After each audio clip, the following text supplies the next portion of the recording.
Good morning dear students, welcome to she was English grammar. ఈరోజు మనం SSC GD constable ఎగ్జామ్స్కి చాలామంది అడిగారు నన్ను, ఏమండి ఎస్ఎస్సి జీడీకి ఇంగ్లీష్ చెప్పండి, మాకు 20 రోజులే టైం ఉంది అని చెప్పి అడిగారు. కాబట్టి 20 రోజుల్లో నేను సాధ్యమైనంత వరకు చెప్పడానికి ట్రై చేస్తాను. ఈరోజు మన టాపిక్ ఏంటయ్యా అంటే ఇంప్రూవ్మెంట్ ఆఫ్ సెంటెన్సెస్. గుర్తుపెట్టుకోండి, ఇంప్రూవ్మెంట్ ఆఫ్ సెంటెన్సెస్ అంటే ఇక్కడ వీడు అండర్లైన్ చేశాడు. దాన్ని మీరు ఏమన్నా మార్చొచ్చా, దాన్ని ఏమన్నా మీరు రెక్టిఫై చేయొచ్చా, అక్కర్లేదా? చూడండి, నో సబ్స్టిట్యూషన్ అంటే అసలు అవసరం లేదు, అంటే సెంటెన్స్ కరెక్టే. ఇక్కడ ఫస్ట్ ప్లేస్లో యామ్ పెట్టాలా, లేకపోతే ఐ హ్యావ్ బీన్ రిచ్ అని చెప్పాలా, 4వది హ్యాడ్ అని చెప్పాలా అని చెప్పి ఇస్తాడు మీకు. దీన్ని మనం ఏమంటామంటే ఇంప్రూవ్మెంట్ ఆఫ్ సెంటెన్సెస్ అని చెప్పి అంటాం. అంటే సెంటెన్స్ని ఏమన్నా ఇంప్రూవ్ చేయగలరా, లేకపోతే ఇది కరెక్టేనా, అసలు సెంటెన్స్ అంతా బ్రహ్మాండంగా ఉందా అనుకో. సెంటెన్స్ కరెక్ట్గా ఉందనుకోండి, మీరు ఇది టిక్ పెట్టాలి, నో సబ్స్టిట్యూషన్ పెట్టాలి, అంటే ఏం మార్చవలసిన అవసరం లేదు అని. లేకపోతే తప్పు ఇక్కడ ఉందనుకోండి, ఇది మార్చేయాలి. మిస్టేక్ ఇక్కడ ఉందనుకోండి, 4వది అని చెప్పి మీరు ఆన్సర్లో మార్క్ చేసుకుంటారు. ఇది పద్ధతి. ఇంప్రూవ్మెంట్ ఆఫ్ సెంటెన్సెస్ అంటే నథింగ్ బట్ కరెక్షన్స్. సెంటెన్స్లో తప్పులు ఉన్నాయి లేదో పట్టుకోండి అని, దానికి దీనికి తేడా ఏమీ లేదు. కాబట్టి ఈ ఎలా ఉంటుందని చూద్దాం. చూడండి, if I was rich I would buy India. I would buy India, దాని మీనింగ్, జనరల్ మీనింగ్ ఏంటి? నేను కనుక డబ్బు గలవాడినైతే ఇండియాను కొంటాను అని. అంతే కదా, నేను డబ్బు గలవాడినైతే నేను ఇండియాను కొంటాను అని. అంటే నిజంగా జరగవండి ఇవన్నీ, ఊహించడం. ఇవన్నీ కూడా కల్పన, ఊహిస్తూ ఉంటాడు. నేను డబ్బు గలవాడినైతే, నేను ప్రైమ్ మినిస్టర్ని అయితే, నేను పక్షిని అయితే అని చెప్పి అనుకుంటూ ఉంటాం అప్పుడప్పుడు. అరే నేనే కనుక డబ్బు గలవాడిని అయి ఉంటే BMW కారు కొంటాను నేను అని చెప్పి అనుకుంటూ ఉంటాం. కాబట్టి ఇవన్నీ కూడా రియల్ సెంటెన్సెస్ కాదు, అన్రియల్ సెంటెన్సెస్ అని చెప్పి అంటారు. అన్రియల్ సెంటెన్స్ అన్నప్పుడు మనం ఎప్పుడూ కూడా ఈ వజు పక్కన ఏది కరెక్ట్ అయ్యా మనకంటే, ఏది కరెక్ట్ అయ్యా అంటే రైట్. చూడండి, ఈ వర్ అనేది కరెక్ట్, వర్ అనేది మనకి కరెక్టు. అన్రియల్ సెంటెన్సెస్, అన్రియల్ సెంటెన్సెస్లో మనం ఏం చేస్తాం, ఇప్పుడు కూడా ఇక్కడ వర్ర అని చెప్పి రాయాలి. ఇది మీరు గుర్తుపెట్టుకోండి. నిజం కాని సెంటెన్సెస్, ఇందులో నిజం ఉండదు, అలాంటి సెంటెన్సెస్కి ఎప్పుడు కూడా మీరు వర్ర అనేది మనకి ఇక్కడ కరెక్ట్ ఆన్సర్ అని చెప్పి మీరు గుర్తుపెట్టుకోవాలి. ఎందుకు పెట్టాం వర్రు? ఈ హ్యాడ్ పెట్టలేదు, హ్యావ్ బీన్ పెట్టలేదు అంటే సెంటెన్స్ తప్పు ఉంది. కాబట్టి నిజంగా జరగనప్పుడు మనం ఏం చేసుకుంటాం, దాన్ని నిజంగా జరగనప్పుడు ఏం చేసుకుంటామని దాన్ని వర్ర అనేది మనం సెంటెన్స్లో పెట్టాలి. వర్ర అనేది మనం అక్కడ యాడ్ చేసుకోవాలి. ఈ విధంగా మనకి ఈ ఇవ్వడం జరుగుతుంది. దాన్నే వాడు ఏమంటా అంటే ఇంప్రూవ్మెంట్ ఆఫ్ సెంటెన్సెస్ అని చెప్పి అంటాడు. ఇంప్రూవ్మెంట్ ఆఫ్ సెంటెన్సెస్ అంటాడు. చాలా ఈజీగా ఉంటాయండి ఇవి, కొద్దిగా హార్డ్ వర్క్ చేస్తే చాలు. రైట్, ఈ ట్రైడ్ టు, కొన్ని చూడంగానే టకీ అని పెట్టేయచ్చు. ఈ tried to understanding, we tried to understanding the concept అని ఇచ్చాడు. కొన్ని మనం చూడంగానే మిస్టేక్ పెట్టేయచ్చు. హీ ట్రైడ్ టు తర్వాత ఎప్పుడు కూడా మనకి వెర్బ్ ప్రజెంట్ టెన్స్లో ఉండాలండి. ఇప్పుడు మనం ఏమంటాం, ఐ వాంట్ టు గో అంటాం, ఐ వాంట్ టు బై అంటాం, అంతేగాని ఐ వాంట్ టు బయింగ్ అని చెప్పాను, ఐ వాంట్ టు బయింగ్ అని చెప్పాను. వాడు ఇక్కడ ఏం చేస్తాడంటే ఇట్లా అండర్లైన్ చేస్తాడు, ఇది అండర్లైన్ చేస్తాడు. కాబట్టి ఇక్కడ ఏముండాలి, ఈ ట్రైడ్ టు అండర్స్టాండ్ అని చెప్పి మనం రాసుకుంటాం. అంతే, అయిపోయింది కరెక్షన్. ఈ ట్రైడ్ టు అండర్స్టాండ్ అని చెప్పి రాసుకుంటాం. టు తర్వాత మనకెప్పుడు కూడా వెర్బ్ ప్రజెంట్ టెన్స్లో వస్తుంది. కొన్ని చోట్ల మాత్రమే ఐఎన్జీ వస్తుంది. మీరు జాగ్రత్తగా గుర్తుపెట్టుకోండి. అది ఆ కొన్ని చోట్ల ఎప్పుడు అనేది మనం తర్వాత చెప్పుకుందాం. సో ఈ ట్రైడ్ టు అండర్స్టాండ్ అని చెప్పి అనాలి, కానీ ఈ ట్రైడ్ టు అండర్స్టాండింగ్ అని చెప్పి మనం అనము. అది చూడండి, we are living in Vijayawada, we are living in Vijayawada for 5 years. We are living in Vijayawada for 5 years. Mistake ఇక్కడ పెట్టాడు. ఇక్కడ రూల్ ఏంటో చూద్దాం. దాని జనరల్ మీనింగ్ ఏంటంటే వాడు చెప్తుంది, మేము 5 సంవత్సరాల బట్టి ఉంటున్నాము అని చెప్పాడు. 5 సంవత్సరాల బట్టి మేము ఉంటున్నాము అని చెప్పాడు. కాబట్టి వీఆర్ లివింగ్ అంటే ఏంటంటే మేము ఇప్పుడు ఉంటున్నామని. వీఆర్ లివింగ్ అంటే ఇప్పుడు మాత్రం ఉంటున్నామని, కానీ మనకి ఈ మీనింగ్ రావాలి, 5 సంవత్సరాల బట్టి అనేటువంటి మీనింగ్ మనకు రావాలి. కాబట్టి ఆ వచ్చినప్పుడు ఏం చేస్తామంటే మనం ఇక్కడ మనకి ఏముండాలంటే వీ హ్యావ్ బీన్ అని చెప్పి రాస్తాం. వీ హ్యావ్ బీన్ లివింగ్ అని చెప్పి రాయాలి కరెక్షన్. కాబట్టి దీనికి మనకి ఏమండి ఎప్పుడు పెట్టుకోవాలి, మాకు గుర్తు ఏంటి అంటే సెంటెన్స్ అయితే మీకు అర్థమైపోతాయి. 5 సంవత్సరాల నుంచి, 10 సంవత్సరాల నుంచి, 20 సంవత్సరాలు, 4 సంవత్సరాలు ఇట్లా చెప్పాడు అనుకోండి, మీరు ఈ విధంగా రాసుకోవాలి. Have been living, have been living, right. ఆ విధంగా కాబట్టి I have been living in Vijayawada for 5 years అంటారు. He has been working in the office for 10 years. He has been working in the office for 10 years. ఈ విధంగా మనం correction అనేది రాస్తాం అనమాట. దీన్నే మనం ఏమంటాం, ఇంప్రూవ్మెంట్ ఆఫ్ సెంటెన్సెస్ అని చెప్పి అంటాం. Improvement of sentences. కాబట్టి చివరి మీకు ఫర్ కానీ సిన్స్ కానీ వస్తే, ఫర్ కానీ సిన్స్ కానీ వస్తే హ్యావ్ బీన్ కానీ హ్యాస్ బీన్ కానీ రావాలి. హ్యాస్ బీన్ ఎవరికి వస్తుంది, ఈ షీట్లకు వస్తాయి, ఈ షీట్లకి వస్తాయి. రైట్, చూడండి. Right. He admitted that he made a mistake. He made a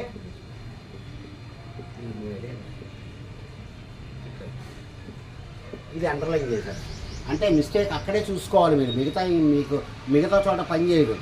ఇక్కడ ఏమన్నా మిస్టేక్ ఉందో లేదో చెప్పాలి మీరు, అంతే. ఒకసారి సెంటెన్స్ చదవండి. హీ అడ్మిటెడ్, అతను ఒప్పుకున్నాడు. He admitted that he made A mistake, తప్పు చేశాను అని చెప్పి ఒప్పుకున్నాడు అని చెప్పి. చాలా సింపుల్గా ఉంది సెంటెన్స్ కదా చూడటానికి. ఇక్కడ జాగ్రత్తగా వినండి. ఇక్కడ మనకి 2 పనులు ఉన్నాయి, ఇందులో 2 పనులు ఉన్నాయి. 2 పనుల్లో ఒకటి ముందు జరిగింది. ముందు ఏం జరిగింది, తప్పు చేశాడు, తర్వాత దాన్ని ఒప్పుకున్నాడు. ఆయన ఒప్పుకున్నాడు నేను తప్పు చేశాను అని. కాబట్టి తప్పు చేయటం అనేది ముందు జరిగింది, ఒప్పుకోవడం అనేది తర్వాత జరిగింది. కాబట్టి ఎప్పుడైనా సరే మీకు ఒక యాక్షన్ కనుక ముందు జరిగితే మీరు అక్కడ రాయాల్సింది ఏంటంటే హీ హ్యాడ్ మేడ్ అని చెప్పి రాసుకోవాలి. ఎందుకంటే ఒక ముందు జరిగిన పని ఎప్పుడూ కూడా మనం హ్యాడ్ ప్లస్ థర్డ్ ఫామ్తో చెప్తామండి. హ్యాడ్ ప్లస్ థర్డ్ ఫామ్తో మనం దీన్ని చెప్తాము. అట్లా మీరు అర్థం చేసుకోండి. రైట్, 4. ఓకే, నెక్స్ట్ చూద్దాం. He denied to take the money. He denied to take the money. ఇది అంటారు. He denied to take. ఇంగ్లీష్లో మనకి కొన్ని మాటల పక్కన ఎప్పుడు కూడా మనం ఐఎన్జీ రాసుకోవాలండి. ఇప్పుడు enjoy, he enjoyed eating the meal అనాలి. హీ ఎంజాయిడ్ టు అని చెప్పి అనకూడదు. ఇలాంటి వర్బులు చాలా ఉన్నాయి ఇంగ్లీష్లో. హీ ఎంజాయిడ్ టేకింగ్ అనాలి. డినైడ్ తర్వాత ఎప్పుడు కూడా మనకి ఐఎన్జీ ఫామ్ రావాలండి, టు రాదు. ఇక్కడ డినైడ్ తర్వాత మనకి టు అనేది రాదు. కాబట్టి దీన్ని మనం తీసేసి ఈ డినైడ్ టేకింగ్ ప్రిఫర్ ఒకటి, డినై ఒకటి, ఎంజాయ్ ఒకటి, ఇలాంటి వర్డ్స్ పక్కన ఎప్పుడూ కూడా మనం ఏం రాయాలి, డినైడ్ పక్కన ఐఎన్జీ రాసుకోవాలి. ఈ denied taking the money. Deny అంటే కాదు అని చెప్పడం, అంటే నేను డబ్బులు తీసుకోలేదని చెప్పాడు. ఇక్కడ నేను డబ్బులు తీసుకోలేదు అని చెప్పి చెప్పాడు. He replied mine letter. He replied to mine letter అంటామండి ఎప్పుడన్నా. He replied to mine letter అంటాం. ఈ మైను, ఈ హర్స్ అండి, ఈ దైర్స్, ఇట్లాంటివన్నీ కూడా సెంటెన్స్ చివరే వస్తాయి, ముందు అసలు రావు. కాబట్టి he replied to mine letter కాదు, he replied to my letter అనేది రాసుకుంటాం. మరి my letter, my book, my shirt అని చెప్పి అంటాం కదా. కాబట్టి దిస్ ఈజ్ మైన్ షర్ట్ అంటామా ఎప్పుడన్నా? అనం, మనం అట్లాగా అంటూ ఉండం. Okay, right. ఇది చూడు.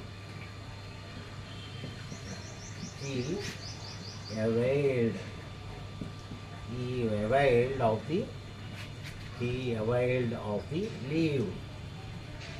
He availed of the leave. ఇది కొద్దిగా గ్రామర్ తెలిస్తేనే రాయగలరు. ఈ అవైల్డ్ ఆఫ్ ద లీవ్ కాదండి, అవైల్ వచ్చినప్పుడు మనం my self, her self, themselves అనేవి రాసుకోవాలి. ఐ అవైల్డ్ ఆఫ్ ది కాదు. దీనికి ఆన్సర్ చూడండి. He availed himself. హీ కాబట్టి హిమ్సెల్ఫ్ అని చెప్పా. షీ ఉంటే ఎక్కడైనా హర్ సెల్ఫ్ అని చెప్పాను. He availed himself of the leave అనేది correct. He availed himself of the leave అనేది మనం ఇక్కడ కరెక్షన్ కింద మనం చూసుకోవాలి. దీనికి కరెక్షన్ పాయింట్ ఇది. Availed himself of, availed herself of, availed themselves of. ఇలాగ మనం కరెక్షన్స్లో మనం దీన్ని చేస్తూ ఉంటాం. Okay dear students. Okay, right. ఎందుకంటే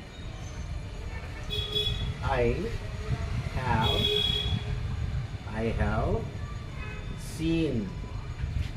have seen the movie yesterday. వాడు ఏం చెప్తాం అనుకుంటున్నాడు? నేను నిన్న సినిమా చూశాను అని చెప్తున్నాడు. సినిమా చూశాను అంటే పాస్ట్ టెన్స్ కదండి. మరి హ్యావ్ అనేది ప్రజెంట్ టెన్స్ కదా. ఎలా రాస్తారు? ప్రజెంట్ టెన్స్ని తీసుకొచ్చి పాస్ట్ టెన్స్లో ఎలా రాస్తారు? కాబట్టి ఏం చేస్తామంటే తీసేస్తాం. ఈ సీని సా కింద మార్చండి, అయిపోయింది. So I saw the movie అనేది మనకి ఇక్కడ కరెక్ట్. ఎందుకు రాసామో తెలిసిందా? ఎస్టర్డే అని ఉంది. ఎస్టర్డే ఉన్నప్పుడు మీరు పాస్ట్ టెన్స్ రాసుకోవాలి. ఇది మీరు బాగా గుర్తుపెట్టుకోండి. రైట్. Okay, right. కొన్ని చూడంగానే మిస్టేక్స్ ఆటోమేటిక్గా తెలిసిపోతాయండి. Right. The film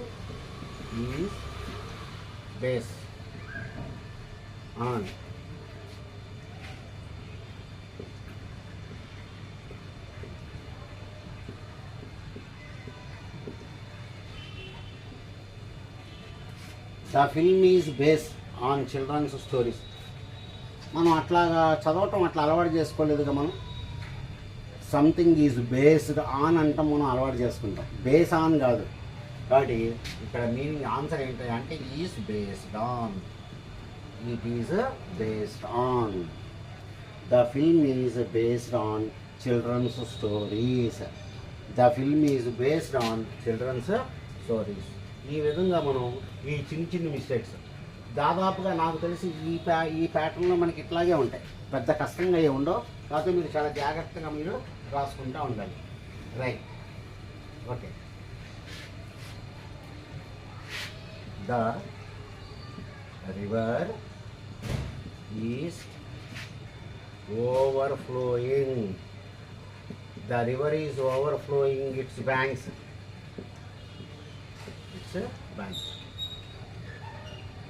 bank. The river is overflowing it's bank. చెప్పడానికి ట్రై చేయండి. దానిలో మిస్టేక్ ఏంటో.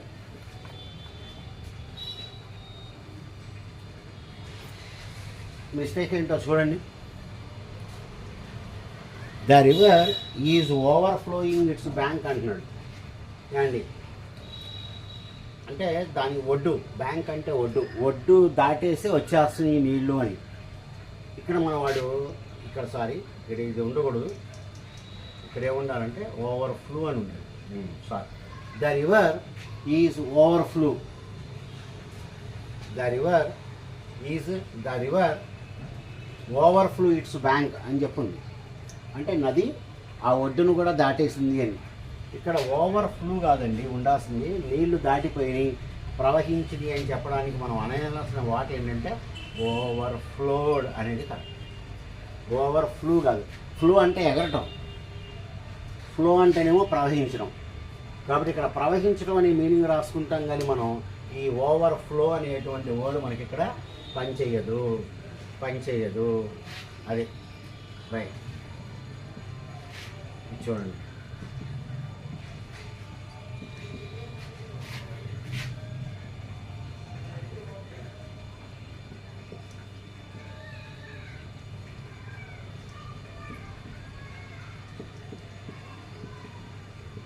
ఒకసారి సెంటెన్స్ చూడండి, మిస్టేక్ అక్కడ ఉంది అని ఇచ్చాడు.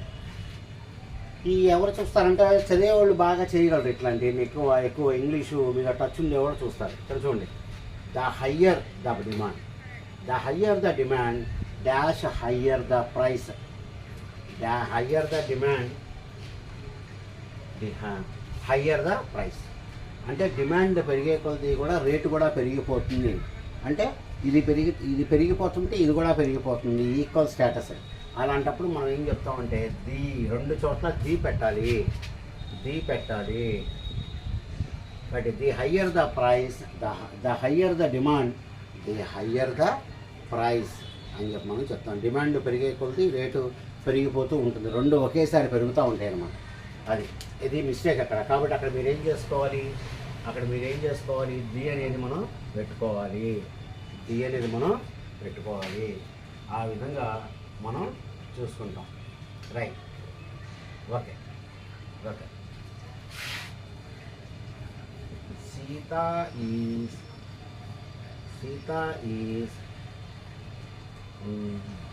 More better, Sita is more better than her sister అని రాసి ఇక్కడ ఇట్లా అండర్లైన్ చేశాను. అంటే అక్కడ మిస్టేక్ ఉంది చూసుకోండి అని. Sita is more better than her sister. మీకు ఏమర్థమైందంటే సీత వాళ్ళ సిస్టర్ కంటే బెటర్ అని, ఇది మనకు అర్థమైంది సెంటెన్స్లో. కానీ అక్కడ వాడు చూడండి మోర్ బెటర్ అన్నాడు. మనం ఏం నేర్చుకున్నాము ఇంగ్లీష్లో? Good, better, best. ఇది మనం నేర్చుకున్నటువంటి degrees. Positive degree, comparative, superlative, ఇవి మనం నేర్చుకుంది. ఇక్కడ ఎక్కడన్నా మనకి మోర్ వచ్చిందండి, అన్నిటికీ రావు. ఇప్పుడు ఈ వర్డ్ చూడండి, బ్యూటిఫుల్, మోర్ బ్యూటిఫుల్. ఎందుకంటే బ్యూటిఫుల్ పక్కన మీరు ఈఆర్ పెట్టలేరు కాబట్టి మోర్ వచ్చింది. మోర్ బ్యూటిఫుల్, మోస్ట్ బ్యూటిఫుల్, ఇది డిగ్రీస్ మనం నేర్చుకుంది. కాబట్టి అన్నిటికీ రావు మోరు. ఇప్పుడు టాల్ ఉందనుకోండి, టాలర్, టాలెస్ట్, అంతే. మోర్ రాదు. రిచర్, రిచెస్ట్, క్లవర్, క్లవరెస్ట్, అంతే. కానీ చూడండి beautiful, more beautiful, most beautiful. కాబట్టి ఇక్కడ మోర్ అనేది రాదు. కాబట్టి మీరు ఏం రాయాలి? She is better than her sister అని చెప్పి మీరు రాసుకోవాల్సి ఉంటుంది అన్నమాట. రైట్, ఓకే డియర్ స్టూడెంట్స్, ఈ రోజుకి ఇవి చాలు. మళ్ళా మనం నెక్స్ట్ క్లాస్లో కంటిన్యూ చేద్దాం. అంటిల్ దెన్ ఈ వీడియో బాగా చూడండి. డౌట్స్ ఏమన్నా ఉంటే నాకు కామెంట్ పెట్టండి, నేను అవి మీకు దానిలో ఎక్స్ప్లెయిన్ చేస్తాను మొత్తం కూడా. Okay dear students, good day to you all.